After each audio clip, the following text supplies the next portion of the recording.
el certificado de partida de nacimiento, pues también ya aparece el CUI. Por favor, también deben seguir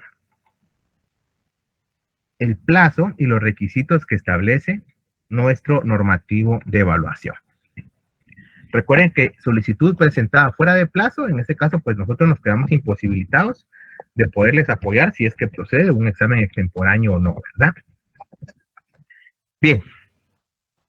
Antes de iniciar la clase, ya el desarrollo de los distintos temas para el segundo examen parcial, quisiera consultarles si hubo alguna inquietud, alguna dificultad al momento de realizar el examen. Jordi, adelante. Buenas noches, Lick. Muchas gracias por la oportunidad. Fíjese, Lick, que yo sí tengo una duda. Fíjese que como yo salí un poco tarde del trabajo, yo realicé mi examen a las 6:10, entre 6:13 más o menos, y lo terminé en el tiempo establecido que decía el examen de 35 minutos, lo cual yo no me percaté bien que habían dos opciones que decían pares e impares. Entonces yo me di cuenta ya cuando ya había terminado de realizar mi examen y todo. Entonces yo ese mismo día en la noche yo envié un correo. El correo fue el correo que nos dio Lick, pero especifiqué bien todo lo que especifiqué para ver si me podría apoyar, Lick. Solo era como de la sección, digamos que el mío era impar, pero yo lo realicé en el par, entonces no sé qué procede ahí, Lick, disculpe. Jordi, en este caso sí vamos a hacer la consulta porque las instrucciones sí fueron claras, ¿verdad? Las instrucciones sí eran claras de que atendiendo al número de carnet teníamos que realizar el examen. Sí, es Vamos a hacer cierto, la Lick. consulta y yo le voy a confirmar qué es lo que procede, si se publica o nota o no, ¿verdad? Lick, disculpe, y si en caso no se publica nota, ¿qué procede? Disculpe. Estudiar para el segundo parcial, Jordi, Este ya no me porque cuenta entonces, Lick. no incurre en los casos que nuestro normativo regula para un extemporáneo tampoco. Ah, está bien, Lick. Yo no me percaté de eso, Lick, porque hasta que terminé de yo realizar mi examen fue que me di cuenta que decía que era impar, Lick. Sí, por eso si se da cuenta, yo siempre les comparto antes las instrucciones del examen, ¿verdad? Para que ustedes las puedan analizar, las puedan compartir, si hay alguna duda la puedan preguntar también. Y en las instrucciones que les publiqué mucho antes de la hora del examen, sí indicaba que atendiendo al número de carnet, ustedes tenían que estar atentos a cuál realizar. Sí, Lick, está bien, muchas gracias, Lick, pero a ver, primero Dios, a ver si se resuelve algo. Muchas Para gracias, Lick. servirle. Y yo recuerdo, Jordi, que todos los datos que mencioné no los tenía en su solicitud. Entonces, si Fíjese, podría, por favor, en ese correo reenviarlo y agregar ujú, los datos que les compartí, ¿verdad? Nombre completo, sección, carnet, teléfono, correo electrónico y DPI, si fuera tan va, amable. está bien. Muchas gracias, Lick, le agradezco Yo hago mucho. yo hago la consulta y ya le digo qué procede, ¿verdad? Porque en este caso, recuerden, parecerá muy estricto, pero si vamos a ser abogados, si no sabemos seguir las reglas nosotros mismos, Está bien, Lick, muchísimas gracias, muy amable. para servirle yo. ¿Alguien más que tenga alguna duda, alguna inquietud, algún inconveniente al momento de realizar el examen?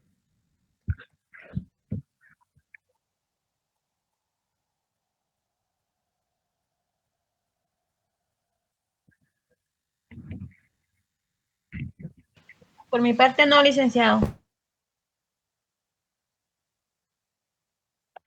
¿Hay algún inconveniente? Sea adelante.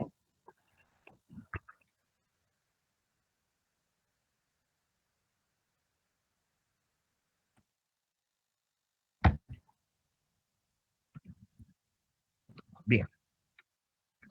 Ya para el segundo parcial, si ustedes ven el programa del curso, prácticamente correspondería a que vayamos desarrollando los temas referentes a los conceptos jurídicos fundamentales materiales, ¿verdad? De esa cuenta, pues ya vimos todo lo que tiene que ver con la persona jurídica individual, la persona jurídica colectiva. Ya vimos que abarcamos lo referente al hecho y al acto jurídico, ¿sí? El tercer elemento es el objeto del derecho. El objeto del derecho lo vamos a abarcar un poquito más adelante, ¿verdad? vamos a dar cabida ahora a lo que es el derecho subjetivo y a lo que es el deber jurídico. Si ustedes recuerdan, cuando hablábamos un poquito sobre la norma jurídica, hacíamos mención a que esta norma jurídica estaba contemplada por dos grandes elementos: el hecho jurídico y el acto jurídico. ¿Sí? Ese supuesto jurídico va a estar conformado por el hecho jurídico y el acto jurídico. El supuesto jurídico va a ser la conducta que la norma va a prever, la conducta que el legislador va a regular. ¿Sí? El otro gran elemento va a ser la consecuencia de derecho. La consecuencia de derecho va a estar integrada por el derecho subjetivo y por el deber jurídico, ¿verdad? La consecuencia de derecho es el resultado al que nos hacemos acreedores al momento de realizar la conducta prevista en la norma. Es decir, al momento de realizar el supuesto jurídico previsto en la ley. Ya hablamos un poquito de qué era el supuesto jurídico, hablamos de la consecuencia de derecho y también hablamos de cómo se integraba el supuesto jurídico, ¿verdad? Al desarrollar el hecho y el acto jurídico. Ahora tocará desarrollar un poco la forma en que se materializa la consecuencia de derecho. Esa consecuencia de derecho, o ese resultado que se produce al momento de realizar el supuesto o la posible y futura conducta prevista en la norma, es lo que se materializa como derecho subjetivo y deber jurídico. Cuando hablamos del derecho subjetivo, nos estamos refiriendo a una facultad que la ley le concede a las personas. Mientras que cuando nos referimos al deber jurídico, estamos hablando que la norma restringe el campo de acción de la persona. Ya vamos a hablar un poquito más adelante a qué hace referencia cada uno de ellos. En el caso del derecho subjetivo, autores como Máximo Pacheco, por ejemplo, ya se los he colocado en pantalla, establecen que el derecho subjetivo es la facultad que tiene el sujeto para ejecutar determinada conducta, o bien para abstenerse de ella, o para exigir de otro sujeto el cumplimiento de su deber. La Real Academia Española, en su diccionario, también establece que el derecho subjetivo es la facultad de hacer algo o de exigir todo aquello que la ley o que la autoridad establece a nuestro favor, o bien exigir todo aquello que el dueño de una cosa nos permite en ello. ¿Qué quiere decir esto? Cuando nosotros nos referimos al derecho subjetivo, tenemos que tener claro que el derecho subjetivo no implica que la norma sea incumplida, ¿verdad? No estamos hablando de desobedecer la norma o de no acatar lo que la ley establece. Siempre que hablemos del derecho subjetivo, y esto lo vimos cuando hablamos un poquito de las distintas acepciones de la palabra derecho, el derecho subjetivo siempre se origina, tiene su punto de partida y su origen en el derecho objetivo. De esa cuenta, cuando hablamos del derecho subjetivo, en otras palabras nos estamos refiriendo a una facultad que brinda el derecho objetivo. ¿Sí? El derecho subjetivo siempre se origina producto del derecho objetivo. No podemos hablar del derecho subjetivo si este no nace o surge producto del derecho objetivo. Eso quiere decir entonces que el derecho subjetivo es una función del derecho objetivo. Va a ser la ley, va a ser la norma o el propio derecho objetivo el que va a permitir o el que le va a conceder a la persona que pueda decidir si hace algo o si deja de hacerlo. O bien, si le exige a un tercero algo más. ¿Sí? Eso quiere decir entonces que el derecho subjetivo no es otra cosa más que ese permiso que concede la norma jurídica para que la persona actúe o bien omita alguna acción prevista en la ley. O en su caso, que le exija o no a otro sujeto que cumpla con la obligación que la ley le ha establecido. ¿Sí? Otros autores, por ejemplo, nos dicen que es el poder reconocido a una persona por el ordenamiento jurídico. con significado unitario e independiente, quedando a su arbitrario su ejercicio o su defensa. Por ejemplo, Álvarez nos dice que es la facultad atribuida por la norma del derecho objetivo de realizar esa norma o no. Si ustedes se dan cuenta, entonces, podemos concluir que el derecho subjetivo, en primer momento, es una facultad concedida por la ley. La misma ley nos da el permiso de que hagamos algo, de que dejemos de hacer algo, o de que le exijamos el cumplimiento de una obligación a otro sujeto. ¿Sí? Eso es el derecho subjetivo, ¿verdad? Repito, no es que caigamos en un tema de desobedecer la ley o de que la persona pueda decidir libremente si la cumple o no la cumple. La misma ley le permite al sujeto cumplirla o no cumplirla. Exigirle algo a alguien más o no exigirle algo. ¿Sí? Vean, el Código de Trabajo regula que a todo aquel patrono que despida sin justa causa a un trabajador se encuentra obligado a pagar indemnización universal. ¿Sí? Supónganse que mi patrono me despide, ¿verdad? Me dice que por temas de reorganización ya no van a disponer de mi plaza. Me despide. Pero a partir de ese momento en que me despide, sin base o sin causa en uno de los argumentos que la ley establece para poderme despedir sin responsabilidad, automáticamente a partir de ese momento, el patrono se ve obligado a pagarme indemnización universal, ¿verdad? Correspondiente a un salario por cada año laborado hasta un máximo de 10. Pero vean, en este caso, yo como trabajador tengo el derecho subjetivo de decidir o no si demando a mi patrono. Tengo el derecho subjetivo de decidir discrecional y voluntariamente si le exijo o no que cumpla con esa obligación establecida en el Código de Trabajo. ¿Por qué digo esto?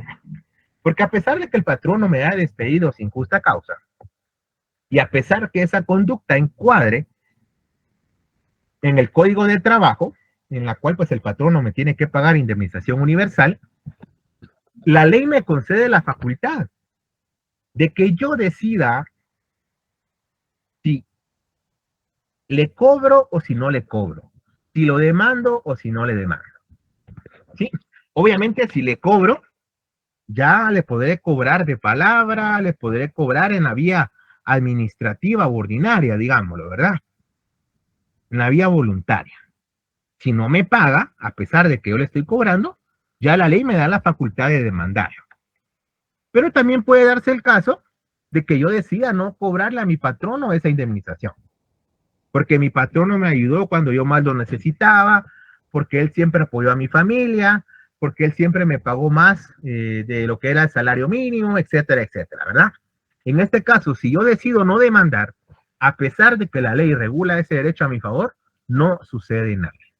¿Sí? A mí como trabajador o ex trabajador no me van a sancionar. Es en este caso que se materializa el derecho subjetivo, porque la ley regula una conducta, pero al mismo tiempo me da ese grado de decisión en el cual yo puedo establecer si quiero hacer efectivo ese derecho o si no lo quiero hacer efectivo. ¿Cuál podría ser otro ejemplo? Y lo acabamos de vivir con el proceso electoral. La Constitución y la Ley Electoral y de Partidos Políticos establece que todas las personas pues, mayores de 18 años adquieren sus derechos políticos, ¿verdad? Dentro de esos derechos políticos nos hacemos acreedores al derecho de elegir y ser electos. Es decir, a emitir nuestro sufragio universal o bien a participar en un cargo público. Pero ojo, si nosotros no queremos ir a votar, ¿qué sucede? ¿Será que la ley nos va a sancionar? ¿Será que el Estado nos va a generar algún tipo de responsabilidad? ¿O simplemente no sucede nada? ¿Qué creen ustedes?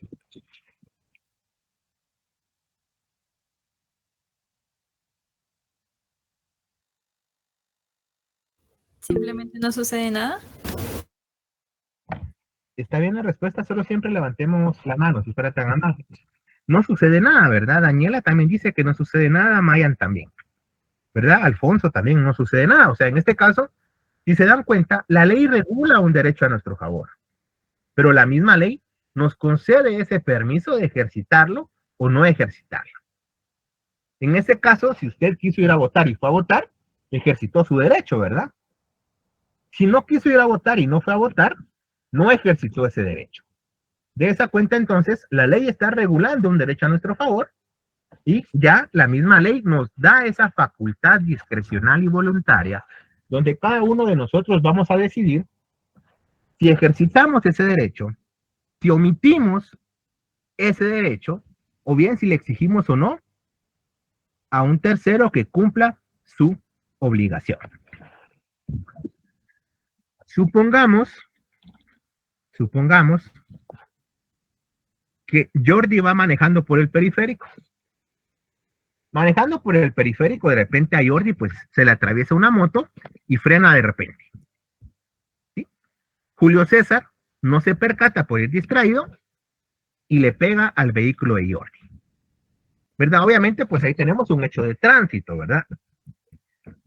En este caso, el Código Civil, por ejemplo, si solo fuera un hecho de tránsito, establece que toda persona que cause un daño a otra persona está obligado a repararlo.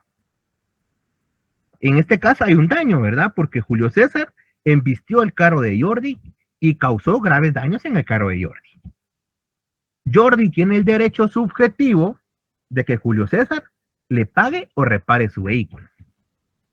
Pero podría darse el caso donde Jordi se percató que fue a consecuencia de que un motorista se le atravesó, que no fue culpa de Julio César, y Jordi puede decidir libremente no cobrarle a Julio César.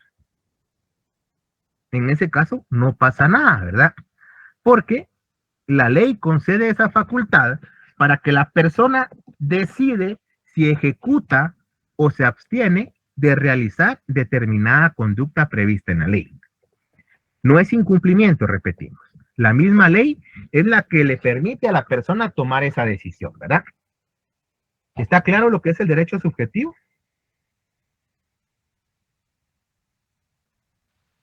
Sí, licenciado. Sí, licenciado.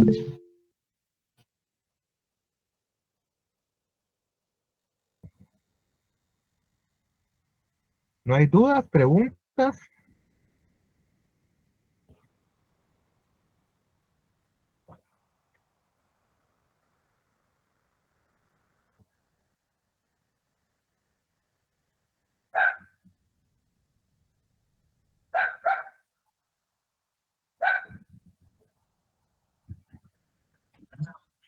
Bien. Si se dan cuenta entonces, el derecho subjetivo no es otra cosa más que esa facultad que la ley nos concede a cada uno de nosotros para que hagamos algo, dejemos de hacer algo o le exijamos a otro tercero, a otro sujeto, que cumpla su obligación. ¿Sí?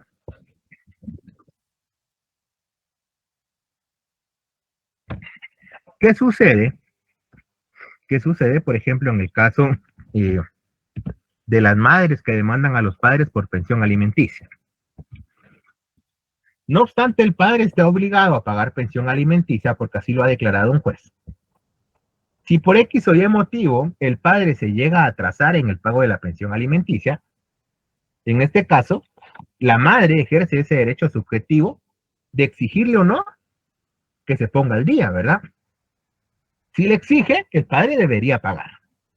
Y si no paga, el padre se va a la cárcel por un tipo penal que se llama negación de asistencia económica.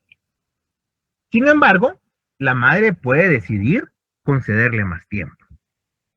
¿Sí? La madre podría hasta cierto punto, digamos, tomar esa decisión de perdonarle esa cuota y no decirle nada al juez. ¿Verdad? Ella no está incurriendo en responsabilidad. La ley concede esa facultad para que pueda tomar esa decisión. Ahora, algo distinto es, por ejemplo, la obligación que tenemos de pagar impuestos. Yo no le puedo decir a la SAT, mire, lo que pasa es que yo elegí no pagarle impuestos. obviamente ahí sí vamos a tener una sanción, ¿verdad? Porque el pago del impuesto no es un derecho a nuestro favor. El pago del impuesto es una obligación que tenemos que cumplir.